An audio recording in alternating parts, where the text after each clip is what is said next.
नमस्ते बच्चों, आप सभी का एक बार फिर से इस वीडियो में स्वागत करती हूँ। आज हम हिंदी व्याकरण के अंतर्गत क्रिया के बारे में अध्ययन करेंगे। इसके पहले हमने शब्द, वाक्य, पंचमाक्षर, संज्ञा, सर्वनाम, विशेषण, संयुक्ताक्षर के बारे में अध्ययन किया।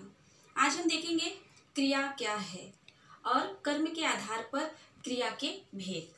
इन दो महत्वपूर्ण विषय बिंदुओं पर आज हम इस वीडियो के माध्यम से अध्ययन करेंगे। तो सबसे पहले क्रिया क्या है, क्रिया का अर्थ क्या होता है। तो देखो बच्चों, अगर सामान्य भाषा में देखा जाए तो क्रिया का अर्थ होता है काम करना, कार्य। क्रिया का अर्थ है यानी काम करना या कार्य।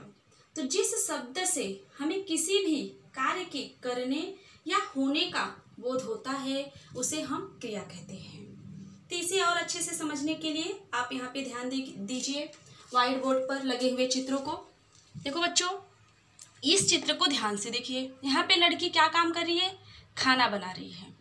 और लड़का क्या कर रहा है बच्चों, पी रहा है कुछ भी, दूध, पानी। अब यहाँ पे लड़की क्या कर रही है, लिखने का काम कर रही है। लड़का क्या कर रहा है, साइकिल चलाने का काम कर रहा है। और यहाँ पे काटने का काम हो रहा है। अब अगला चित्र देखिए, यहाँ पे क्या हो रहा है, बंदर किसको मार रहा है, गधे को, यानी कि मारने का काम हो रहा है। अब अगला चित्र में देखो, जाने का काम हो रहा है। अब इसमें देखिए, सोने का काम हो रहा है, दौड़ने का काम हो रहा है, हंसने का काम हो रहा है, बैठने का काम हो रहा है और नाचने का काम हो रहा है। तो कुछ ना कुछ इन सभी चित्रों में काम हो रहा है और इसी काम को हम व्याकरण की भाषा में क्रिया कहते हैं। तो देखिए क्रिया क्या है, यहाँ पे दिया गया है क्रिया बनाना, पीना, लिखना, चलाना, काटना, मारना, जाना, सोना, दौड़ना, हंसना, बैठना, नाचना। ये सब जितने भी शब्द दिए गए हैं बच्चों, ये सब क्रिया का सामान्य रूप है। और इसी शब्द से हमें पता चल रहा है कि यहाँ पे बनाने का काम हो रहा है, पीने का काम हो रहा है, लिखने का काम हो रहा है, चलाने का काम हो रहा है, काटने का काम हो रहा है। इन्हीं सब शब्दों से हमें काम का पता चलता है। तो इस तरह से हम देखेंगे कि क्रिया की क्या परिभाषा होती है। तो देखो बच्चों, जैसे कि मैं बताई, जिस शब्द से किसी भी कार्य के करने या होने का बोध होता है उसे क्रिया कहते हैं। बोध यानी बच्चों ज्ञान, और क्रिया यानी कार्य। अब जिस शब्द से हमें किसी भी कार्य के करने या होने का बोध होता है उसे हम क्रिया कहते हैं। जैसे यहाँ पे क्या पता चल रहा है, हमें क्या ज्ञान हो रहा है कि बंदर गधे को मार रहा है, मतलब मारने का काम हो रहा है। यहाँ पे क्या हो रहा है, चाकू से हम क्या कर रहे हैं, नींबू को काट रहे हैं, मतलब काटने का काम हो रहा है। मतलब इन शब्दों से ही हमें पता चल रहा है कि कौन सा काम हो रहा है। अब देखो यहाँ पे जैसे कि पढ़ना, खरीदना, बेचना, लाना, देना, लेना, पकड़ना, धोना, आना, घूमना, रोना, जागना, बहना, उठना आदि, ये सब क्या है बच्चों, क्रिया है। अब देखो, इस क्रिया का ये सब सामान्य रूप दिया गया है, क्योंकि हम जब किसी भी क्रिया के मूल रूप में ना शब्द जोड़ देते हैं तो वो क्रिया का सामान्य रूप हो जाता है। मूल रूप यानी क्या बच्चों, जैसे कि मैं आपको प्रत्यय पढ़ाते समय बताई थी कि जो प्रत्यय होता है वह मूल रूप में जुड़ता है। अब मूल यानी क्या होता है, मतलब जहाँ से शब्द की उत्पत्ति होती है, जहाँ से उसका जन्म होता है। जैसे कि यहाँ पे पहला दिया गया है पढ़ना, मतलब इसका मूल रूप हम ना हटा देंगे तो ये क्या हो जाएगा, मूल रूप पढ़ना, पढ़ हो जाएगा। अब पढ़ से ना लगा दिया है प्रत्यय तो ये पढ़ना बन गया। इसी तरह से हम इस पढ़ से बहुत सारे शब्द बना सकते हैं। और जो क्रिया होते हैं उसके बहुत सारे रूप होते हैं, जैसे पढ़, पढ़ाना, पढ़ना, पढ़ाई, पढ़वाना, पढ़ी, पढ़ेगा, पढ़ेगी। अब ऐसे शब्द हम बना सकते हैं। क्रिया के मूल रूप से हम बहुत सारे शब्द बना सकते हैं और उन शब्दों का हम वाक्य के अनुसार प्रयोग करते हैं। अब देखो बच्चों, अब क्रिया के भेद कर्म के आधार पर। देखो बच्चों, क्रिया के भेद होते हैं, क्रिया के प्रकार हैं कर्म के आधार पर। क्रिया के प्रकार दो होते हैं, सकर्मक क्रिया और अकर्मक क्रिया। सकर्मक क्रिया पहला है सकर्मक क्रिया। अब देखो बच्चों, सकर्मक क्रिया जैसे कि नाम से ही स्पष्ट हो रहा है कि सकर्मक क्रिया क्या है। स मतलब मैं आप सभी को उपसर्ग पढ़ाते समय स का अर्थ बताई थी। तो स मतलब होता है साथ या सहित, और कर्मक का मतलब होता है बच्चों, स मतलब साथ, कर्मक का अर्थ होता है कर्म के, मतलब जिस क्रिया में, यहाँ पे कर्म के साथ, जिस क्रिया में कर्म होता है, क्रिया के साथ कर्म आता है, उसे हम सकर्मक क्रिया कहते हैं। तो इसकी परिभाषा ध्यान से देखिए, जिस क्रिया के साथ कर्म होता है, मतलब क्रिया के साथ कर्म होता है, उसे सकर्मक क्रिया कहते हैं। अब प्रश्न उठता है, कर्म क्या है? कर्म कैसे पता चलेगा कि इस क्रिया के साथ कर्म है? तो देखो बच्चों, मैं आपको नियम बताती हूँ कि क्रिया का प्रभाव या क्रिया का परिणाम जिस शब्द पर पड़ता है, जिस पर पड़ता है, उसे हम कर्म कहते हैं। क्रिया का परिणाम जिस पर पड़ता है उसे हम कर्म कहते हैं। तो देखिए यहाँ पे उदाहरण पहला है, राम साइकिल चला रहा है। राम क्या कर रहा है? साइकिल चला रहा है। अब इसमें सबसे पहले हमें ये पहचानना है बच्चों, क्रिया क्या है। तो क्रिया के बारे में हम तो जानकारी प्राप्त कर चुके हैं कि क्रिया क्या है, जैसे बनाना, पीना, लिखना, चलना, काटना, मारना, जाना, सोना, हंसना, ये सब क्या क्रिया है। तो हमें सबसे पहले वाक्य में क्रिया का पता लगाना है। तो हमें इस वाक्य में हमें क्रिया पहचानना है। तो यहाँ पे दिया गया है क्रिया चलना, यहाँ पे देखो चला लिखा है ना, तो क्रिया क्या है? यह चल जो होता है क्रिया का मूल रूप होता है, जिसे हम धातु कहते हैं, जहाँ से क्रिया का जन्म होता है, और उस मूल से, शब्द धातु से हम अनेक क्रिया बना सकते हैं, और वह क्रिया का अनेक रूप होता है, और उन सभी रूपों का वाक्य के अनुसार हम प्रयोग करते हैं। तो देखो यहाँ पे चला, तो सबसे पहले अगर हमें पहचानना है क्रिया क्या है, तो क्रिया के मूल रूप में ना जोड़ देते हैं तो वो क्रिया हो जाता है। जैसे ये मूल रूप अगर हम इसका देखें तो चल है, अब इसमें चलना, चलना क्या हो गया है? क्रिया है। तो चला रहा है, पहले हमें क्रिया पहचानना है, तो इसमें क्रिया है।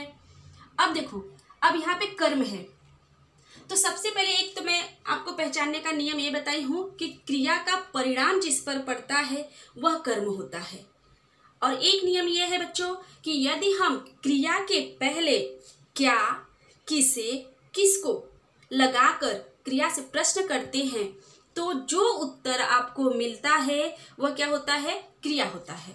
जैसे कि मैं आपको इस क्रिया के पहले, चला के पहले क्या लगाती हूँ, तो उत्तर क्या मिलता है? क्या चला रहा है। क्या चला रहा है, आपको उत्तर क्या मिला बच्चों? साइकिल। तो जो आपको उत्तर मिलता है वह क्या होता है? वो होता है कर्म। अब आपको कर्ता क्या होता है? क्रिया जो करता है, क्रिया करने वाला क्या होता है? कर्ता कहलाता है। जो क्रिया करता है उसे हम कर्ता कहते हैं। और आपको इसको पहचानना है तो क्रिया के पहले क्या, किसे, किसको, ऐसे शब्द, प्रश्नवाचक शब्दों का प्रयोग करके अगर हम प्रश्न करते हैं क्रिया से कि क्या चला रहा है, और उत्तर यदि मिलता है कर्म, तो क्या हुआ? यह सकर्मक क्रिया होगी। जिस क्रिया के साथ कर्म जुड़ा होता है वह क्या कहलाता है? सकर्मक क्रिया। अब आप इसी तरह से दूसरा देखिए, यहाँ पे क्या है? माधुरी खाना बना रही है। जैसे कि आप पहले चित्र में अगर आप देखोगे तो क्या हो रहा है? माधुरी खाना बना रही है। माधुरी क्या काम कर रही है? खाना बनाने का। और इसको पहचानना है तो क्रिया का प्रभाव किस पे पड़ रहा है? खाना पर। मतलब यहाँ पे आप पहले चित्र में देखो क्या कर रही है? खाना बना रही है। अगर हमें ऐसे नहीं समझ में आ रहा है कि क्रिया का प्रभाव किस पे पड़ रहा है, नहीं आ रहा है, तो हम क्या करेंगे? दूसरा नियम क्या है कि क्रिया के पहले क्या, किसे, किसको लगाकर हम प्रश्न करेंगे। अभी देखो हम क्या लगाते हैं? क्या बना रही है। अगर हम पहले तो हमें पहचानना है क्रिया क्या है, तो क्रिया क्या है? बनाना क्रिया है। अब इसके पहले हमें क्या लगाना है? क्या बना रही है? खाना बना रही है। तो जो उत्तर आता है और वही क्या होता है बच्चों? कर्म आता है। और क्रिया मतलब क्रिया कौन कर रहा है? कौन काम कर रहा है? माधुरी। तो माधुरी क्या हुई? कर्ता हुई। तो सबसे पहले हम यह पहचानेंगे, तो जिस वाक्य में क्रिया के साथ कर्म होता है उसे हम क्या कहते हैं? सकर्मक क्रिया। और इसे और अच्छे से समझने के लिए बच्चों आप यहाँ पे ध्यान दीजिए, यहाँ पे कुछ उदाहरण दिए गए हैं जिसे आप ध्यान से देखिए। देखो पहला जो उदाहरण दिया गया है, देखिए राम ने बेर खाए। तो सबसे पहले मैं आप सभी को क्या बताई हूँ बच्चों कि हमें क्या पहचानना है, क्रिया पहचानना है कि जिससे हमें काम का पता चलता है। तो क्रिया क्या है इसमें, सबसे पहले हमें क्रिया ही पहचानना है। खाए, ये कौन से खा से बना है, इसका मूल रूप क्या है, खा, और सामान्य रूप खाना। ये देखो खाए, ये हमें क्रिया है, और क्रिया का प्रभाव परिणाम किस पे पड़ रहा है, बेर पे। किस पे पड़ रहा है बच्चों, बेर पे। अगर हमें इससे समझ में नहीं आता है तो मैं आपको क्या बताऊं कि क्रिया के पहले हमें क्या लगाना है, किसे लगाना है और किसको लगाना है। तो क्या खाए, उत्तर मिला आपको, क्या खाए, बेर खाए। तो बेर क्या हुआ बच्चों, कर्म। तो हमें ये समझना है कि राम क्या हुआ, कर्ता। अब कर्ता भी है, कर्म भी है, क्रिया भी है। तो ये कौन सी क्रिया हुई, सकर्मक क्रिया, क्योंकि क्रिया के साथ कर्म जुड़ा हुआ है। तो ये क्या है, सबसे पहले हमें क्या पता लगाना है, क्रिया। ठीक इसी तरह से दूसरा देखिए, अनुराग ने फल खरीदे। अब इसमें हमें क्या पहचानना है बच्चों, सबसे पहले क्या पहचानना है, क्रिया। खरीदना क्या है, क्रिया है। अब जैसे कि मैं आप सभी को बता दूं कि जो क्रिया होती है वह लिंग, वचन और कारक के अनुसार बदलता है। जैसे खरीदना है, खरीदेंगे, खरीदूंगी, ऐसे। तो ये हमें लिंग, वचन और कारक के अनुसार क्रिया के रूप बदलते हैं। जैसे लड़की रहेगी, खरीदूंगी, लड़का रहे, खरीदूंगा। तो लिंग के अनुसार, और बहुत सारे अगर वचन, एक वचन, बहुवचन, लड़के हैं तो खरीदेंगे, ऐसे शब्दों का हम प्रयोग करते हैं। तो क्रिया को वाक्य के अनुसार हम बदलते हैं। कभी कभी हम कंफ्यूज हो जाते हैं कि आपको ऐसा शब्द दे दिया जाता है क्रिया, जैसे कि पढ़ना, खरीदना, बेचना, लाना, देना, ऐसे शब्द दे दिए जाते हैं और आपको प्रश्न किया जाता है कि बच्चों दिए गए क्रियाओं का अपने वाक्यों में प्रयोग करो। तो हमें ये नहीं समझ में आता है कि क्रिया का अब लेना है या यहाँ पे लिखना है। तो लिखना ही लिखना है कि अगर मुझे लिखना है कि मैं पत्र लिखूंगी, तो लिखना की जगह मैं लिखूंगी भी लिख सकती हूँ, क्योंकि वह लिंग के अनुसार हम बदल सकते हैं। इसलिए इसमें कोई गलती नहीं होती है। क्रिया के मूल रूप को हम वाक्य के अनुसार, लिंग के अनुसार, हम काल के अनुसार हम इसको बदल सकते हैं। तो ठीक इसी तरह से खरीदेंगे, तो ये खरीदेंगे क्या है बच्चों, क्रिया है। अब इसका परिणाम क्या खरीदेंगे, क्या खरीदेंगे बच्चों, फल। उत्तर मिला, अगर उत्तर मिला तो ये क्या हुआ, कर्म हुआ, यानी कि इसमें कर्म है, इस क्रिया के साथ कर्म लगा हुआ है। और कर्ता क्या है, अनुराग, मतलब क्रिया करने वाले को हम क्या कहते हैं, कर्ता कहते हैं। तो इसमें इस क्रिया के साथ कर्म है, इसलिए ये कौन सी क्रिया हो गई, सकर्मक क्रिया। ठीक इसी तरह से अब तीसरा देखिए बच्चों, बंदर ने गधे को मारा। तो हमें सबसे पहले क्या पहचानना है, मारा, मतलब क्रिया पहचानना है। तो क्रिया क्या है, मारा। अभी हमें समझ में नहीं आ रहा कि मारा क्रिया है, तो हम इसके आगे ना लगाएंगे, मारना। तो मारना तो क्रिया है, जैसे कि मैं आपको चित्र में दिखाई, मारना। यहाँ पे देखो, बंदर ने गधे को मारा। अब देखो, मारना क्रिया है, क्रिया का प्रभाव किस पे पड़ रहा है, मारने का प्रभाव किस पे पड़ रहा है, गधे पे। और कौन मार रहा है, कौन काम कर रहा है, बंदर। तो बंदर क्या हुआ, कर्ता, और गधा क्या हुआ, कर्म, और क्रिया क्या हुआ, मारना। क्योंकि बंदर के द्वारा जो क्रिया की जा रही है वो मारने का किया जा रहा है, और असर किस पे हो रहा है, परिणाम किस पे पड़ रहा है, गधे पे। तो हम कह सकते हैं कि जो गधा है वो कर्म है, और जो बंदर है वो कर्ता है, और क्रिया क्या है, मारना, मतलब वो काम कर रहा है। अब अगला देखो, इसी तरह से आप यहाँ पे क्रिया है, क्रिया है मारना। अगला है चौथा, मालिक ने नौकर को पानी दिया। अब देखो बच्चों, सबसे पहले क्या पहचानना है आपको, क्रिया पहचानना है। तो क्रिया, तो इसमें तो कहीं पे ना लगा नहीं है, तो क्रिया हमें पहचानना है। तो देखो, दिया, और इसका मूल रूप क्या होगा, देना, और देना से दिया बना है। जैसे कि मैं आपको बताई कि लिंग, वचन और काल, कारक के अनुसार क्रिया के रूप बदलते रहते हैं। तो ये क्या हो, क्रिया, दिया, ये है क्रिया। तो हमें सबसे पहले क्रिया पहचान लिए, और मैं कर्म को पहचानने के लिए आपको एक नियम बताई थी कि क्रिया से पहले क्या, किसे किसको लगाकर हम प्रश्न करेंगे। जो उत्तर आपको मिल जाता है वह क्या होता है, कर्म होता है। तो क्या दिया बच्चों, वाक्य में देखो क्या दिया, पानी। तो ये पानी क्या हो गया, कर्म हो गया। अब देखो नौकर, यहाँ पे नौकर भी है। अब हमें प्रश्न करना है कौन दिया, किसे दिया। जैसे कि मैं पहले ही बता दी कि क्या, किसे और किसको लगाकर प्रश्न करना है। तो एक तो क्या लगा के हमने प्रश्न किया तो उत्तर मिल गया पानी। और अब हम लगाते हैं किसे दिया, नौकर को। ये मतलब इस वाक्य में बच्चों दो कर्म है। कभी कभी वाक्य में दो कर्म आते हैं जिसे हम सकर्मक क्रिया के प्रकार में द्विकर्मक कहते हैं।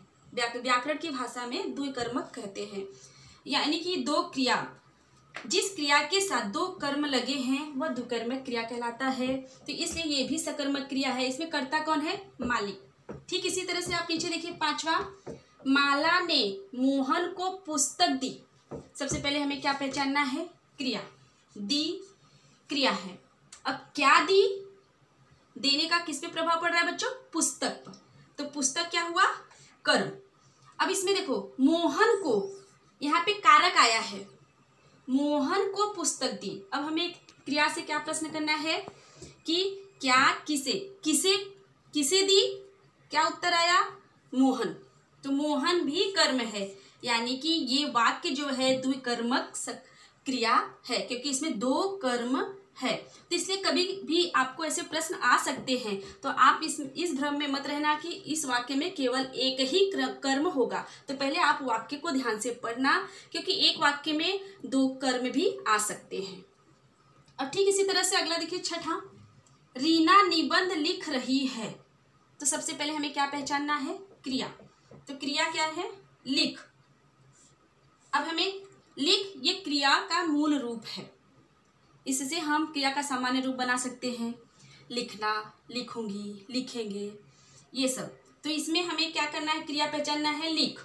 अब हमें पहचानना है कर्म, किसमें कर्म है, तभी तो वो सकर्मक क्रिया कहलाएगा। क्योंकि सकर्मक क्रिया की परिभाषा है बच्चों, जिस क्रिया के साथ कर्म होता है उसे हम सकर्मक क्रिया कहते हैं। अब क्या लिख रही है, हमें प्रश्न करना है। तो क्या उत्तर मिलता है बच्चों, निबंध। अब यहाँ पे देखो, यहाँ पे निबंध लिख रही है, ये चित्र आप ध्यान से देखिए, निबंध लिख रही है। तो यानी कि क्रिया का प्रभाव किस पर पड़ रहा है, लिखने पर। ये लिखना जो क्रिया है उसका प्रभाव ये निबंध लिख रही है, इसलिए हम ये कह सकते हैं ये सकर्मक क्रिया है। अब ठीक इसी तरह से बच्चों अब हम क्रिया के भेद में दूसरा भेद देखेंगे, अकर्मक क्रिया। जैसे कि नाम से ही स्पष्ट होता है, अकर्मक क्रिया। अब देखो कर्मक का अर्थ तो आपको पता है कि कर्म के, और अ का अर्थ मतलब मैं आपको उपसर्ग बताते समय ये बताई थी कि अ का जो भाव होता है, जो अर्थ होता है वो क्या होता है। अ का मतलब होता है बिना या रहित, तो बिना कर्म के। अब अकर्मक क्रिया में कोई भी कर्म नहीं होता है। जैसे कि आप देखिए सोना, अब सोना है तो अब राधा सो रही है, हम कह सकते हैं राधा सो रही है। अब सोना का परिणाम किस पर पड़ रहा है बच्चों, किस पे पड़ रहा है, इस लड़की पर पड़ रहा है। तो इसमें कर्ता है लेकिन कर्म नहीं है, इसलिए हम कह सकते हैं कि सोना अकर्मक क्रिया है। इसी तरह से दौड़ना देखिए, अब दौड़ना, अब ये दौड़ रहा है, उसका प्रभाव किसी और पे पड़ रहा है, नहीं, स्वयं इसी पे पड़ रहा है, मतलब कर्ता जो क्रिया कर रहा है उसी पे प्रभाव पड़ता है, इसलिए हम कह सकते हैं ये अकर्मक क्रिया है। ठीक इसी तरह से आप अगला देखिए हंसना। अब हंसना क्या है, क्रिया है। अब ये जो हंसने का क्रिया की जा रही है उसका प्रभाव किस पर पड़ रहा है, उसका परिणाम किस पर हो रहा है, जो करता है, जो हंस रहा है उसी को मिल रहा है उसका फल, इसलिए हम कह सकते हैं इसमें कर्म नहीं है, यह कर्ता को ही उसका परिणाम मिलता है, इसलिए यह अकर्मक क्रिया है। ठीक इसी तरह से बैठना भी है, नाचना भी है, यह सब क्या है, अकर्मक क्रिया। तो आइए देखते हैं अकर्मक क्रिया की परिभाषा। देखिए, जिस क्रिया के साथ कर्म नहीं होता है, जैसे अ मतलब बिना होता है, बिना कर्म की, तो जिस क्रिया के साथ कर्म नहीं होता है उसे अकर्मक क्रिया कहते हैं। जिसमें कर्म नहीं होता है, बस केवल कर्ता होता है। क्रिया का प्रभाव किस पर पड़ता है बच्चों, कर्ता पे। सकर्मक क्रिया में क्या होता है बच्चों कि क्रिया का प्रभाव कर्म पर पड़ता है और अकर्मक क्रिया में क्रिया का प्रभाव जो होता है वह कर्ता पे पड़ता है। तो यहाँ पे देखिए, राधा नाच रही है। राधा क्या कर रही है? नाच रही है। तो नाचना क्या है? पहले हमें क्रिया का पता लगाना है। तो नाच रही है, ये क्या है? क्रिया है। अब इसमें अगर हम आपको मैं पहले ही बताई हूँ कि क्रिया से यदि हम प्रश्न करते हैं क्या, किससे और किसको, उत्तर यदि मिलता है बच्चों तो वो सकर्मक क्रिया है, उत्तर यदि नहीं मिलता है तो वह अकर्मक क्रिया है। तो देखो, अभी हम प्रश्न करेंगे क्रिया से कि क्या नाच रही है, उत्तर आया क्या? क्या नाच रही है? नहीं। अगर मैं प्रश्न करूंगी कौन नाच रहा है तो राधा आएगा, लेकिन क्या नाच रही है इसका उत्तर राधा नहीं आएगा। इसलिए इसमें कर्म नहीं है, इसमें केवल कर्ता है। और जो क्रिया हो रहा है उसका फल किसको मिल रहा है? राधा को, कर्म को नहीं। इसलिए ये कौन सी क्रिया है? नाचना, अकर्मक क्रिया। अब ठीक इसी तरह से देखिए, मोहन हंसता है। अब मोहन हंसता में क्रिया क्या है? हंसना, यह क्रिया है। अब क्रिया का जो फल है, जो परिणाम है, किसको मिल रहा है बच्चों? मोहन को, यानी कि कर्ता को। इसमें भी कर्म नहीं है, तो इसलिए ये कौन सी क्रिया कहलाएगी? अकर्मक क्रिया। जैसे कि आपकी परिभाषा में दी गई है कि जिस क्रिया के साथ कर्म नहीं होता है उसे अकर्मक क्रिया कहते हैं। अकर्मक मतलब कर्म का न होना। ठीक इसी तरह से इसे और अच्छे समझने के लिए यहाँ पे कुछ उदाहरण दिए गए हैं, जिसे आप ध्यान से देखिए। रमा सो रही है, तो सबसे पहले हमें क्या ढूंढना है? क्रिया। तो क्रिया क्या है? सोना। सोना का मूल रूप दिया है सो। अब देखिए, अब इसमें सो रही है, अगर हम इसमें कर्म है नहीं, कैसे पहचानेंगे कर्म नहीं है बच्चों? कैसे पहचानेंगे? क्योंकि हम अगर क्रिया से पहले क्या, किसे, किसको ऐसा प्रश्न करते हैं, अगर उत्तर मिलता है तो कर्म होगा, अगर नहीं मिलता है तब कर्म उसमें नहीं है। तो हम प्रश्न करेंगे क्या सो रही है, मिला उत्तर आपको? नहीं, तो इसमें कर्म नहीं है। कर्ता, यहाँ एक कर्ता है रमा और उसका क्रिया है सो रही है, इसलिए यह अकर्मक क्रिया है बिना कर्म के। अब दूसरा है इसी तरह से, राहुल दौड़ता हुआ आया। तो इसमें सबसे पहले हम बच्चों क्या करेंगे? किसका पता लगाएंगे? किसका? क्रिया का।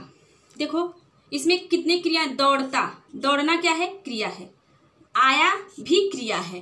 कभी कभी एक वाक्य में दो क्रिया है। अगर आपको पहचानने को आ जाएगा तो आप पहचान लेना, अगर तो भी नहीं पहचान पाते हो तो आप ऐसा करना, दौड़ता है तो अगर आप इसमें ना लगाना, दौड़ना तो क्रिया होगा, आना क्रिया हो गया। तो देखो दौड़ता और आया ये दोनों क्रिया है। तब इस तरह से अब इसमें क्रिया है और राहुल क्या है? कर्ता है, इसमें भी कर्म नहीं है। और जो भी क्रिया का परिणाम किस पे पड़ रहा है? कर्ता पर, इसलिए हम इसे क्या कहेंगे? अकर्मक क्रिया। ठीक इसी तरह से अगला देखिए आप बच्चों, लड़का बैठा है। जैसे कि इस चित्र में आप ध्यान से देखिए कि लड़का बैठा है। अब बैठने का परिणाम फल किसको मिल रहा है? लड़के को मिल रहा है। इसमें कोई कर्म नहीं है, क्योंकि जो क्रिया का फल कर्ता को मिले वो अकर्मक क्रिया कहलाता है। तो लड़का बैठा है, तो बैठना क्या है बच्चों? क्रिया, और कर्ता क्या है? लड़का। तो बैठने का फल किसको मिल रहा है? लड़के को, कर्म को नहीं, इसलिए इसमें कर्म नहीं है, इसलिए कौन सी क्रिया कहलाएगी? अकर्मक क्रिया। अब अगला है, कुत्ता भौंकता है। अब ये देखो भौंकना, पहले हमें क्रिया पहचानना है। तो भौंकता है क्रिया है, क्योंकि भौंकना क्रिया होता है। अब यह अब काल के अनुसार इसमें क्या हो गया है? भौंकता। काल के अनुसार जैसे कि मैं आपको बताया कि क्रिया बदलता है। अब इसमें ये क्रिया है और कुत्ता क्या हो गया? कर्ता। मतलब क्रिया जो होता है कर्ता, कौन सा काम कर रहा है? भौंकने का, इसलिए इसमें क्रिया वो कर्म नहीं है, इसलिए ये कौन सी क्रिया कहलाएगी? भौंकना, अकर्मक क्रिया। अब ठीक इसी तरह से आप देखिए पांचवा, रोहन खेलकर थक गया। अब आपको इसमें पहले पहचानना है क्रिया क्या है। तो खेलकर, खेलना क्रिया है और थकना क्रिया है। ये क्या है? क्रिया। इसमें दो क्रिया आई है। अब हमें पता लगाना है कि ये सकर्मक है कि अकर्मक। अब इसमें कर्म का अगर पता लगाना है कि ये कौन सा क्रिया है, तो हमें इस खेलने का पहले हम प्रश्न करेंगे क्या खेलकर थक गया, तो उत्तर मिला नहीं मिला। और जब उत्तर नहीं मिलता है तो वह अकर्मक क्रिया होता है, जिसमें कर्ता और क्रिया केवल दो चीज है, कर्म नहीं है। और क्रिया का परिणाम किस पर पड़ता है? कर्ता पर, तो वो अकर्मक क्रिया कहलाता है। ठीक इसी तरह से अगला देखिए, छठा, रमा घर आकर सो गई। अब देखो इसमें भी दो क्रिया है, आकर, सोना और आना, दो क्रिया है। अब इसमें देखो कौन सी, अब इसमें हमें पता लगाना है कि इसमें कौन सी क्रिया हो रही है, अकर्मक है कि सकर्मक। तो रमा घर पर क्या आकर सो गई, उत्तर मिला आपको? नहीं मिला, इसलिए यह कौन सी क्रिया है? अकर्मक क्रिया।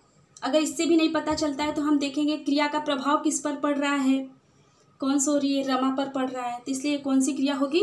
अकर्मक क्रिया। देखो बच्चों, आज की कक्षा के अनुसार आप सभी, आज हम कक्षा में क्या क्या पढ़े?